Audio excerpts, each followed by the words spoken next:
Alam niyo ba ang itatanghal ngayon ay nagmula sa sinaunang epiko ng Mesopotamia? Ito ang epiko ni Gilgamesh. Isang panulang epiko mula sa sinaunang Mesopotamia na madalas ay tinuturing na pinakamatandang umiiral sa dakilang likha ng panitikan. Ang kasaysayang pampanitikan ni Gilgamesh ay nagsimula sa 5 tulang Sumeryo tungkol kay Gilgamesh. Kaya huwag na nating hintayin pang maubos ang oras ngayon. Magsisimula na ang pagsasadula ng epiko ni Gilgamesh. Sa pakikipagtulungan ng pangkat 2 at pangkat 3, naway magustuhan ninyo ang aming itatanghal dito sa entabladong ito. Nagsimula ang epiko sa pagpapakilala kay Gilgamesh, ang hari ng lungsod ng Uruk, na ang 2/3 ng pagkatao ay Diyos at ang 1/4 ay tao. Ako ay ang matapang at makapangyarihan niyong pinuno. Magbigay pugay! Mabuhay ang makapangyarihan na hari, mabuhay. Ang sabi-sabi, matipuno, matapang at makapangyarihan si Gilgamesh. Ngunit mayabang siya at abusado sa kanyang kapangyarihan. Nasaan ang aking mga ubas, mga alipin? Nandito na po kami, mahal na hari. Patawarin niyo po kami pero naubusan na po tayo ng mga ubas. Ano? Mga walang niya kayo, mga alipin! Ayos ka lang ba? Oo, tila lumalala ang pang-aabuso ng hari sa kanyang kapangyarihan. Maaari pinaprotektahan niya tayo sa mga kalabas sa labas, ngunit hindi naman tayo ligtas sa peligro na dala ng hari mismo. Kailangan na natin humingi ng tulong sa Diyos ng kalangitan, ang Diyos Ama na si Anu. Patuloy na nananalangin ang kanyang mga nasasakupan na naway makalaya sila sa kanya. Hindi naglaon ay tinugon ng Diyos ang kanilang dasal. Minamahal kong mga anak, ipapadala ko ang isa sa aking mga ginawang alagad upang alisin ang kayabangan ni Gilgamesh.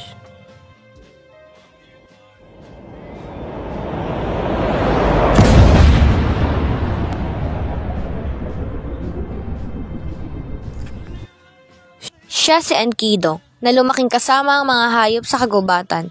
Siya ang nilalang na ipinadala ng Diyos ng kalangitan na si Anu upang putulin ang kayabangan ng haring si Gilgamesh na sinasabing kasinlakas ni Gilgamesh ang nilalang na ipinadala ni Anu na si Enkidu. Nagpang-amok ang dalawa nang sila ay magkita.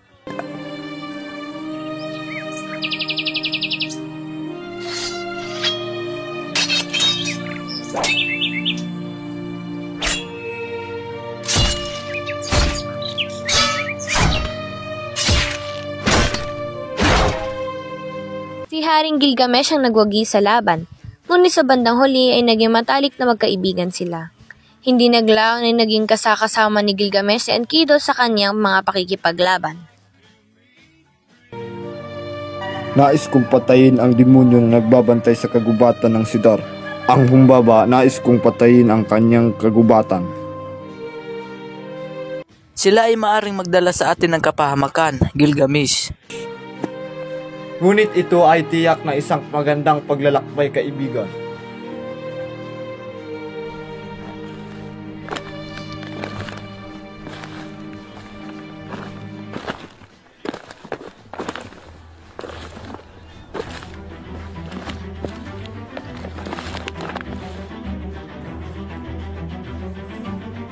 Nandito na tayo sa kagubatan ng Sidar. Bakit kayo nandito?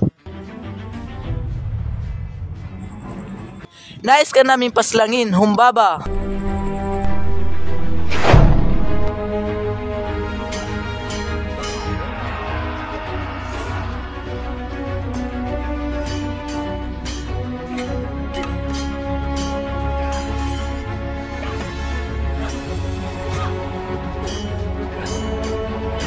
Nagtagumpay sila sa pagpaslang kay Humbaba.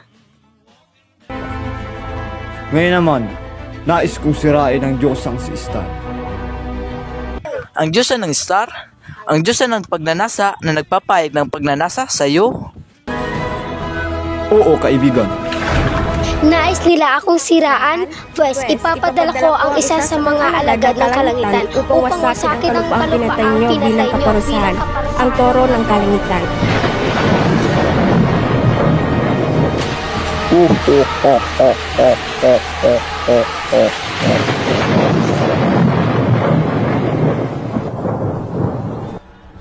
Nagapini na Gilgamesh at Enkidu ang toro. Hindi pinahintulutan ng mga Diyos ang kanilang kawalan ng paggalang, kaya itinakda nilang dapat mamatay ang isa sa kanila. At iyon si Enkidu, na namatay sa matinding karamdaman. Dumaan ang mga araw at gabi, ngayon ay nakaratay na si Enkidu dahil sa matinding karamdaman. Labis na sumama ang kanyang loob dahil sa sinapit. Ako ang pumutol sa punong sidar. Ako ang nagpatag ng kagubatan. Ako ang nakapatay kay Humbaba at ngayon. Tingnan mo kung ano ang nangyayari sa akin. Makinig ka kaibigan. Nanaginip ako nung isang gabi. Nangagalit ang kalangitan at sinagot ito ng galit din ng sangkalupaan. Sa pagitan ng dalawang ito ay nakatayo ako at sa harap ng isang taong ibon. Malungkot ang kanyang muka. Sinabi niya sa akin ang kanyang layon. Mukha siyang vampira. Ang kanyang mga paa ay parang sa leon. Ang kanyang mga kamay ay kasintalim ng kuko ng agila. Sinunggaban niya ako, sinabunutan at kinubabawan kaya ako ay nabuwal. Pagkatapos ay ginawa niyang pakpak ang aking mga kamay. Humarap siya sa akin at inilayo sa palasyo ni Irkala, ang reyna ng kadiliman. Patungo sa bahay na ang sino mang mapunta roon ay hindi na makababalik. Sa bahay kung saan ang mga tao ay nakaupo sa kadiliman. Alikabok ang kanilang kinakain at luwad ang kanilang karne. Ang damit nila ay parang mga ibon na ang pakpak ang tumatakip sa kanilang katawan. Hindi sila nakakakita ng liwanag kundi pawang kadiliman. Pumasok ako sa bahay na maalikabok at nakita ko ang dating mga hari ng sandaigdigan na inalisan ng korona habang buhay. Mga makapangyarihan, mga prinsipeng naghari sa mga nagdaang panahon. Sila na minsay naging mga Diyos tulad ni Naano at Enlil ay mga alipin ngayon na tagadala na lamang ng mga karne at tagasalok ng tubig sa bahay na maalikabok. Naroon din ang mga nakatataas na pari at ang kanilang mga sakristan.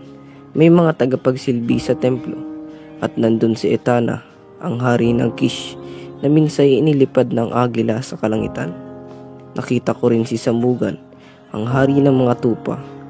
Naroon din si Ereshkigal, ang reyna ng kalaliman, at si Bilcheri na nakayoko sa harapan niya, ang tagatala ng mga Diyos at tagapag-ingat ng aklat ng mga patay.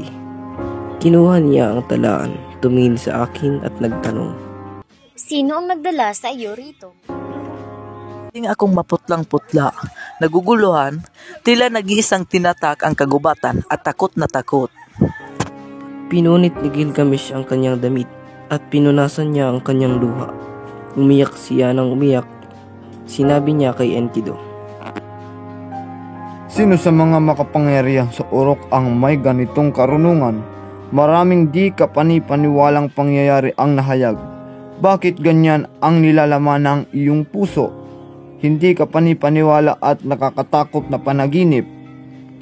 Kailangan itong paniwalaan bagaman ito'y nagdudulot ng katatakutan, sapagkat ito'y nagpapahayag na ang matinding kalungkutan ay maaaring dumating kahit sa isang napakalusugmang tao, na ang katapusan ng tao ay paghihinagpis.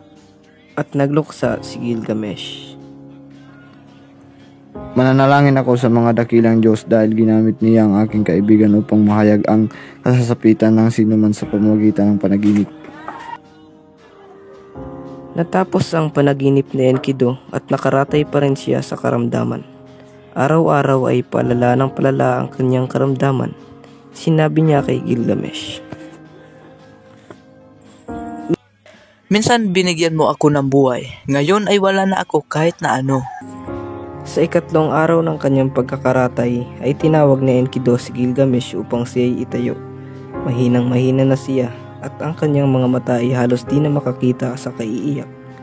Inabot pa ng 10 araw ang kanyang magdadalamhati hanggang 12 araw. Tinawag niya si Gilgamesh. Kaibigan, pinarusahan ako ng mga dakilang Diyos at mamamatay akong kahiyahiya. Hindi ako mamamatay tulad ng mga namatay sa labanan. Natatakot akong mamatay, ngunit maligaya ang taong namatay sa pakikipaglaban, kaysa katulad kong nakahihiya ang pagkamatay.